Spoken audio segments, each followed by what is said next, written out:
Hello and welcome to the AudioVisions Smart Stack. My name is Sean Prater, and today I'll be joined by Sarah Luhtala, founder of Studio Luhtala here in Los Angeles. Paris-born and California-raised, Sarah blends quiet sophistication with relaxed ease.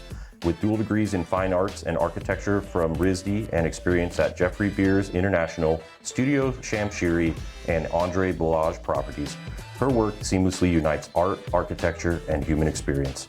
Her projects have been featured in Architectural Digest, Elle Decor, Gallery, C Magazine, and WWD.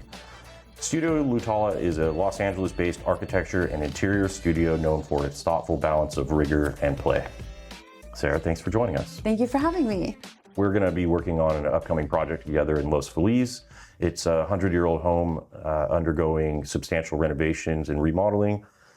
What was your design vision for the house? The design vision for the house is a combination of maintaining the integrity of the Monterey Colonial style and while working closely with the clients who are young and very youthful. So we're bringing an element of their style along with the existing house and combining those two things to make it relevant to the end user. When it comes to lighting for the project, how do you see lighting contributing to the overall feel and atmosphere of the home? So lighting is always one of the first design elements you look at when you're doing a project. It plays an integral part of the end result of the design. Your instinct in this type of house is to remove downlights and clean up the ceilings, but that just wasn't reality for the client. They rely on downlights from day to night, and so we had to keep that in mind when we're doing the new layout. So the design starts with a good furniture plan and then working our way backwards from the furniture plan to the ceiling and making sure the lights are strategically placed so that we have enough and not too many and not too little to work with the house. How do you typically approach balancing aesthetics with the functional and technical needs of a home? So every project is different and technology changes day to day. So when you start a new project, you really have to look at it with fresh eyes and what the tools are at that time and moment, since it does change so frequently. With this project, obviously, I came to you and we worked side by side to make sure that we were bringing the house up to rely on technology as it is today with both the lighting systems and the audio system. The client did not want a smart system, so we sort of went like lo-fi with the components and bridging that gap between, the seamless speakers you don't see, but while having, local switches in every room. Yeah, it's going to be a nice blend with the Forbes Lomax and the DMF Warm Dim technology. Mm-hmm. Yeah, I think so. That's where you bridge the gap with making sure that the touch points are as beautiful as can be, while the lighting is as seamless as it can be. And at the same time, the audio system is obviously seamless with it being hidden in the walls and ceiling. So although the clients want a simplified system, there's still complexities in integrating certain types of technologies. Can you tell us about what that was like looking into Forbes Lomax and compatibility with DMF?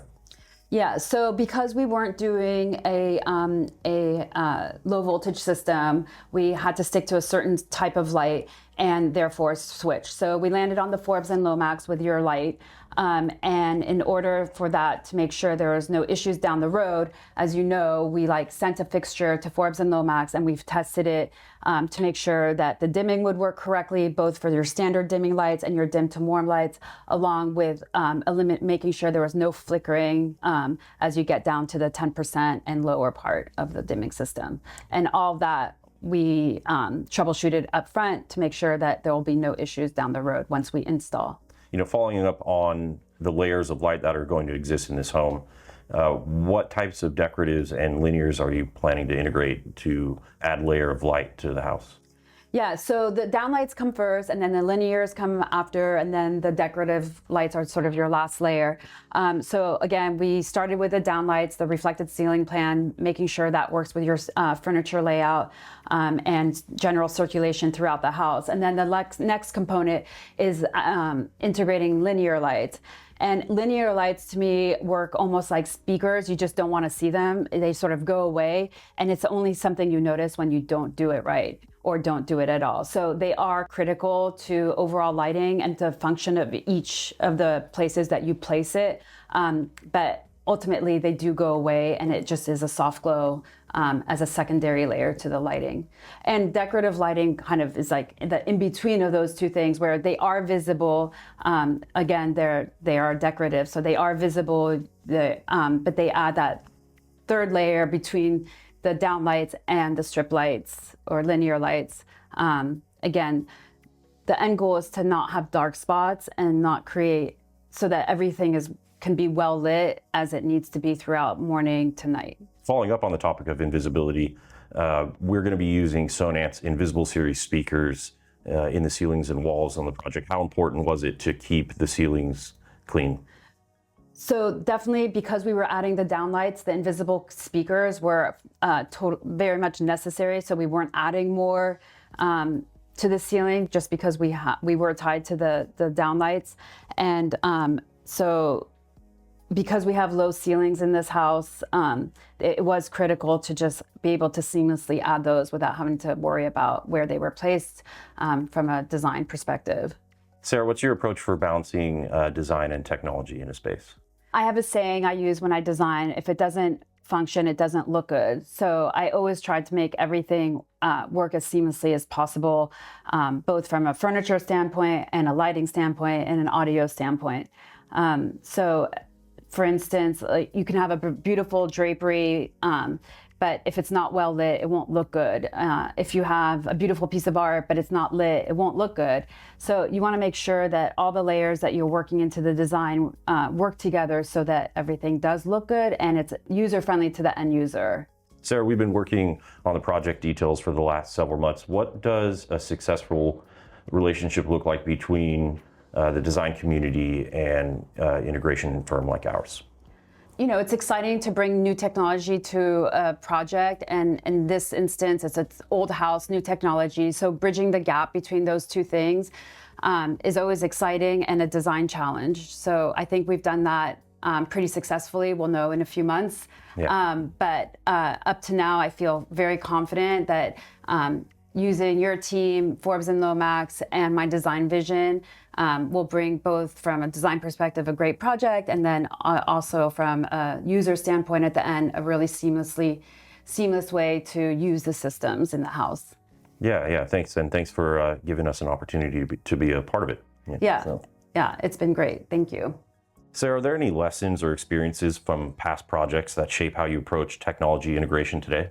Doesn't matter how many years experience you have, you're always learning from past projects, and you're bringing those tools and those lessons learned into a new project. So that's an evolving process that never ends as a designer. So again, for this job, working with the most current systems we can use, both from an audio and lighting perspective, along with like classic light switches from Forbes and Lomax, and making sure those things work together. That was the design challenge for this. And then understanding that where the technology fails, troubleshooting that from day one so that we have a seamless system at the end. Is there a space that you have in the house that you look forward to the most? I think the second floor addition with the new bathroom and bedroom for the primary suite will be beautiful, overlooking the backyard with new steel windows and French doors, and a little Juliet balcony. We have a tub that sits below a big window looking out. I think that will be a great moment for the client. Oh, that's awesome. New home and new baby in 2026. That's going to be a great experience for them. Yeah, I'm excited. Sarah, in the process of selecting the downlights, what led you to DMF? So I'm not a lighting expert, and I'm not ahead of the technology. So that's where you played a key role in helping me decide on the right light for this house. I wanted to keep it old school with a simple round downlight. I wanted a trim, but I also wanted like the capability of dim to warming and no flickering. So that's again where we worked collaboratively to pick a light that works both from a design perspective and from a function standpoint. What does building smarter spaces mean to you?